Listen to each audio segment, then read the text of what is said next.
Bonjour à tous, c'est Pedro, on se retrouve pour un nouvel essai et aujourd'hui je suis super content de vous parler de la Toyota Yaris.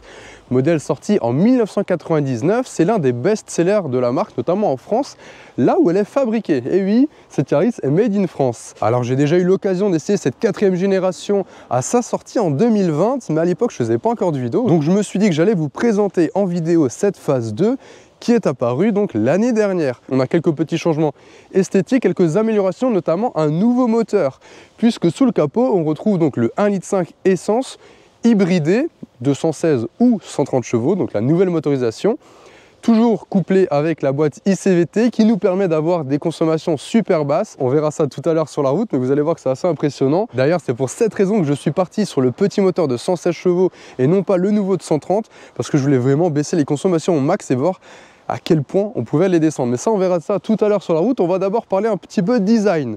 Alors là, globalement, c'est la même chose, hein. Il n'y a pas énormément de changements. La seule différence, c'est cette calandre qui passe au noir laqué. Avant, on avait un petit motif en drapeau à damier, un petit peu comme ici sur les phares.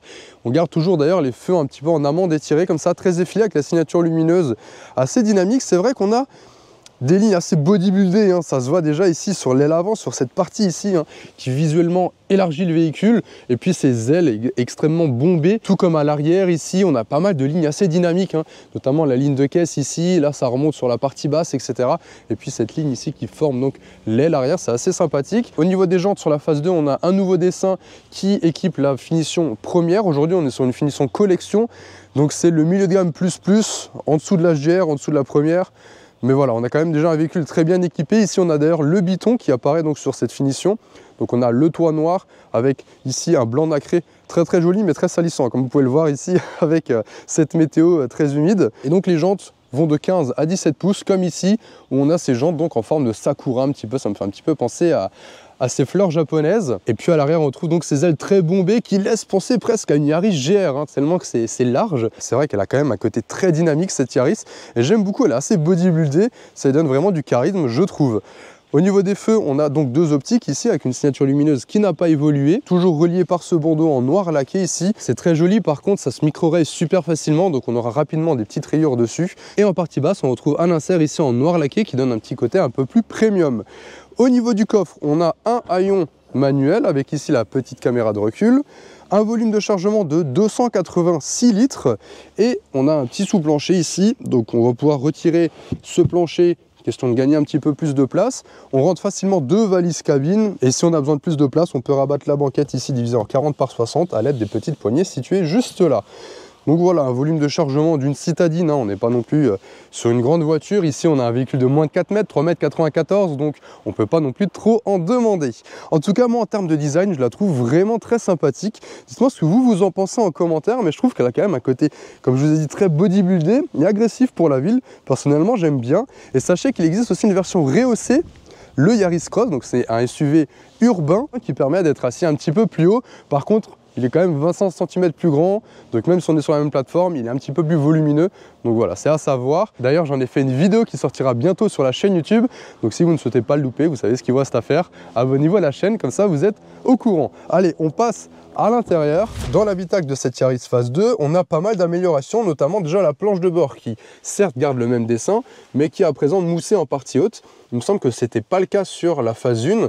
Par contre, c'est vrai qu'on aurait aimé l'avoir ici, comme sur le Yaris Cross par exemple, et sur la partie haute des panneaux de porte, puisque là on est vraiment sur du plastique dur. C'est un petit peu dommage, mais on a quand même ce tissu ici. Mais les plus gros changements se trouvent au niveau des écrans. Ici, on retrouve un écran plus grand. On est à présent sur 10,5 pouces. On retrouve le nouveau système d'infodivertissement avec donc le GPS, tout ce qui est audio, le téléphone, etc. C'est assez intuitif, super réactif. Alors c'est très classique hein, au niveau des menus, etc. Mais ça fait l'affaire. Ici, on a tous les réglages, etc. Apple CarPlay, Android Auto. Apple CarPlay en sans fil sur Android Auto, j'ai un doute puisque je ne peux pas l'essayer.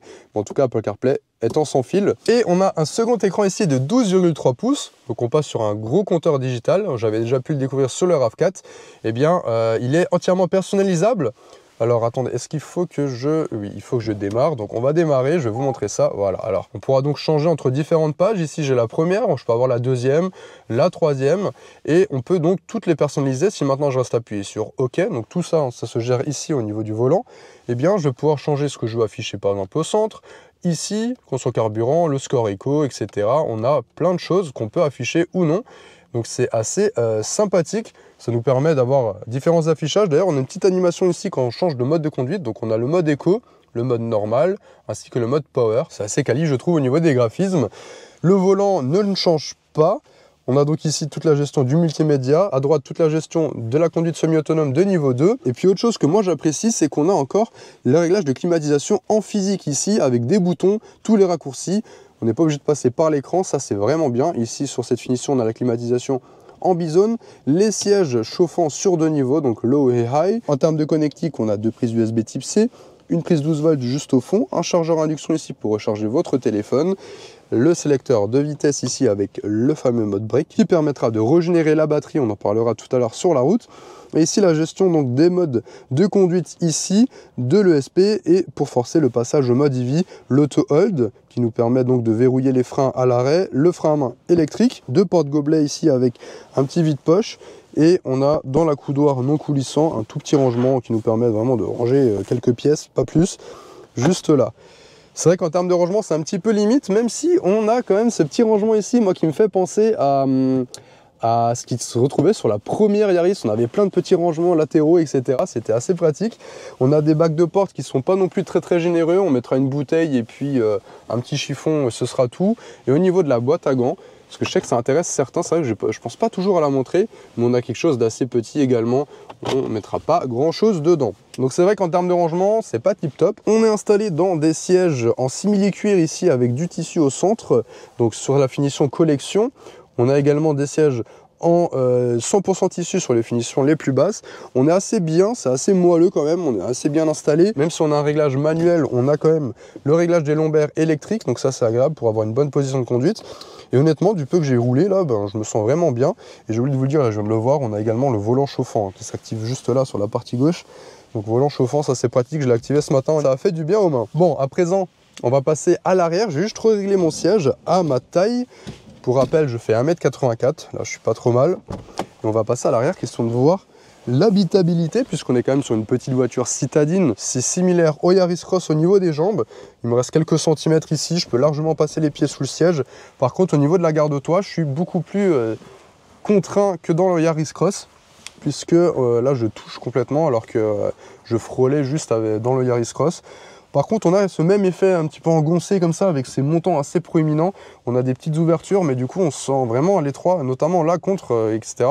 Heureusement, on a ce grand toit panoramique qui baigne l'habitacle dans la lumière, avec des petits vélums ici qu'on viendra claquer. On en a un également à l'avant, donc c'est assez pratique, c'est indépendant, comme ça, on ne gêne pas les passagers avant si les passagers arrière veulent être à l'abri du soleil. On n'a pas d'accoudoir non plus, pas d'accoudoir central. On va pas pouvoir redescendre cette partie-là comme sur le Yaris Cross, pardon. Et un petit peu dommage, j'aurais bien apprécié quand même une petite prise USB à l'arrière. Là, on n'a rien du tout.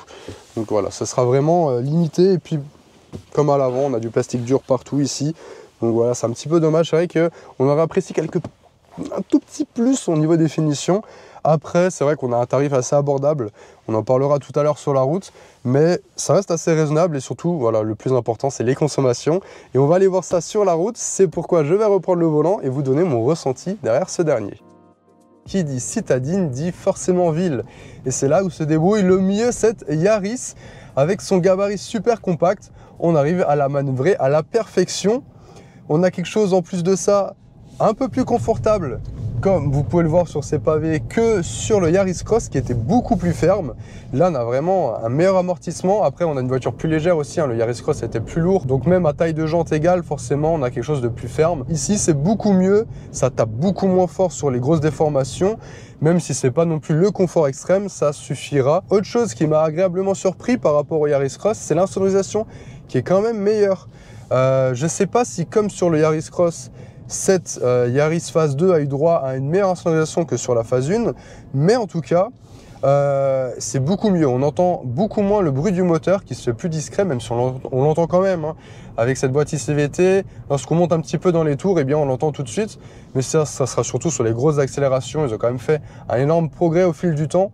Et c'est quand même de plus en plus discret, on va pas se le cacher. Mais là, vous voyez, hop, on est dans des endroits un peu plus étroits avec des tout petits ronds-points, etc. Franchement, à une main, ça se fait super bien. Surtout qu'on a une direction qui est assez directe. Je ne m'attendais pas à retrouver ça sur une Yaris, mais du coup ça la rend beaucoup plus maniable aussi, parce qu'on n'a pas besoin de mettre beaucoup d'angle pour commencer à tourner.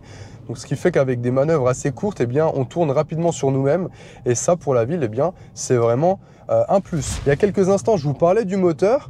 Et eh bien, je ne regrette pas du tout d'avoir pris ce 116 chevaux qui, je trouve, est déjà largement suffisant au quotidien. On arrive à avoir de bonnes reprises, même en mode éco. Alors en mode power, ça va aussi hein, forcément, mais même en mode éco, on arrive à avoir de bonnes reprises. On arrive à bien s'insérer, à doubler, etc. Il n'y a pas de problème pour ça. Je pense que le 130 chevaux propose un petit peu plus de confort à ce niveau-là, forcément. Mais là, comme ça, le 116 chevaux, je le trouve assez convenable. Alors, je viens de désactiver tous ces bips par contre parce que c'est super désagréable. Ça fait que de biper tout le temps chez Toyota. Dès qu'on regarde pas des machins, bon ça c'est partout pareil, mais le bruit est assez pénible, je trouve. Donc là, je viens de le couper, surtout pour la limitation dès que tu dépasses 1 km/h, c'est tout de suite la fin du monde, elle bip, elle bip. Et puis l'avantage, c'est qu'on a encore des consommations plus basses qu'avec le 130 chevaux, forcément, un petit peu moins de puissance, ça joue aussi là-dessus. Là, je suis à 4,5 litres au 100 km sur tout mon parcours. Pour l'instant, j'ai fait 166 km avec de l'autoroute à 130. Donc, j'ai fait de la voie rapide à 110 également. Un petit peu de ville, principalement de la départementale. Et on arrive donc à des consommations très raisonnables de 4,5 litres au 100 km. C'est vraiment assez impressionnant, notamment face à la concurrence qui, à puissance égale, à motorisation égale, on va dire, que ce soit de l'essence classique ou du micro-hybride, eh bien, on arrive à des consommations de 6, 7, voire 8 litres au 100. On est loin de ce que propose cette Yaris et pour moi, c'est vraiment le point fort de cette Yaris. Et ce qui fait qu'elle est assez intéressante sur le marché. Et pour moi, d'ailleurs, c'est l'une des meilleures citadines actuellement sur le marché, puisqu'on a des consommations très raisonnables. On a pas mal d'équipements quand même, à un tarif assez raisonnable. On en parle, on peut en parler tout de suite. J'allais dire, on en parle plus tard, mais non, on peut en parler tout de suite. Ça débute à partir de 24 450 € pour cette petite Yaris en finition donc d'entrée de gamme dynamique. La version la plus haute, la première, est-elle à 31 450 €. Donc là, c'est vrai que ça commence peut-être un petit peu à chiffrer, mais l'entrée de gamme qui est déjà relativement bien équipée, il me semble qu'on a déjà pas mal d'aides à la conduite de série. Donc franchement, pourquoi pas? Moi je trouve que c'est vraiment un très bon compromis, c'est assez bien placé en termes de tarifs, assez abordable. Après oui, c'est sûr, on a pas mal de plastique dur, etc. Mais on a quand même un véhicule assez bien équipé. Là par exemple sur cette finition collection, comme je vous ai dit, on a toutes les aides à la conduite, l'avertisseur d'angle mort. On a également l'affichage tête haute, le système audio JBL à 8 haut-parleurs, qui est plutôt pas mal pour le coup. On a vraiment plein de choses et franchement, moi je trouve que c'est vraiment une bonne proposition. Je suis assez curieux de savoir ce que vous en pensez, est-ce que vous trouvez que c'est un bon deal? Et puis si vous êtes conducteur de Yaris, que ce soit l'ancienne ou cette dernière génération, n'hésitez pas à dire dans les commentaires ce qui vous a fait acheter cette dernière, ce qui vous a fait craquer. Ça pourra peut-être aider certains dans les commentaires. Et puis le gros avantage de ce système d'hybridation, c'est que ça se gère automatiquement. Je ne vous l'ai pas précisé avant, mais on n'est pas là sur une hybride rechargeable. On est bien sur une hybride classique qui se gère automatiquement. On n'a rien à faire. Ça sera au ralentissement ou lorsqu'on active le mode break pour avoir une meilleure régénération. On peut aussi l'utiliser en descente pour avoir un plus gros frein moteur et recharger encore plus la batterie en plus de freiner. Donc ça, voilà, ça se gère automatiquement, c'est top. Même quand on roule sur le thermique, ça recharge la batterie. Donc c'est-à-dire que si maintenant on est sur l'autoroute à 110, forcément on va utiliser beaucoup plus le carburant que l'électricité. Eh bien on recharge la batterie, dès qu'on sort de l'autoroute, qu'on retourne en ville, eh bien hop, on utilise la batterie et on roule en 100% électrique comme là, je le suis en ville tranquillement. Et puis en plus, si on dose bien la pédale d'accélérateur au démarrage, etc., on reste en mode électrique et on baisse encore plus nos consos. Il activera juste le moteur, comme là par exemple, là on est en montée. Ah, même pas, il reste en électrique, comme quoi. Et en ville, on fait la majorité de nos trajets en 100% électrique.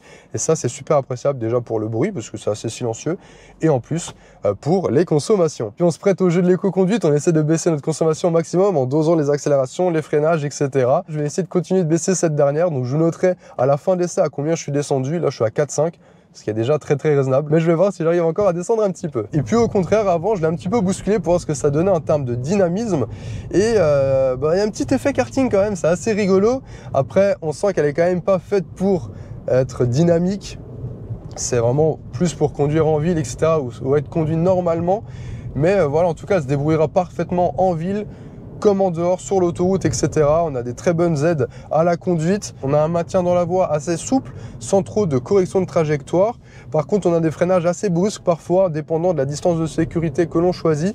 Parfois, elle a tendance à freiner un peu tardivement. Donc en gros, on a une citadine assez bien équipée, assez plaisante à conduire, très économe. Franchement, que demander de plus? Comme je vous l'ai dit, pour moi, c'est l'une des meilleures citadines actuellement sur le marché. Eh bien écoutez, on arrive sur la fin de cet essai, j'espère que ce dernier vous aura plu. Si c'est le cas, n'hésitez pas à lâcher un petit j'aime. Si vous avez des questions sur cette dernière, n'hésitez pas à me les laisser en commentaire, j'y répondrai avec grand plaisir. N'hésitez pas également à vous abonner à la chaîne si ce n'est pas encore fait. Ce mois-ci, je sors 2 essais par semaine, un le mercredi et un le dimanche. Donc pour ne pas les louper, abonnez-vous et mettez la petite cloche de notification. En attendant, je vous dis à très bientôt pour de prochaines vidéos. Allez, salut!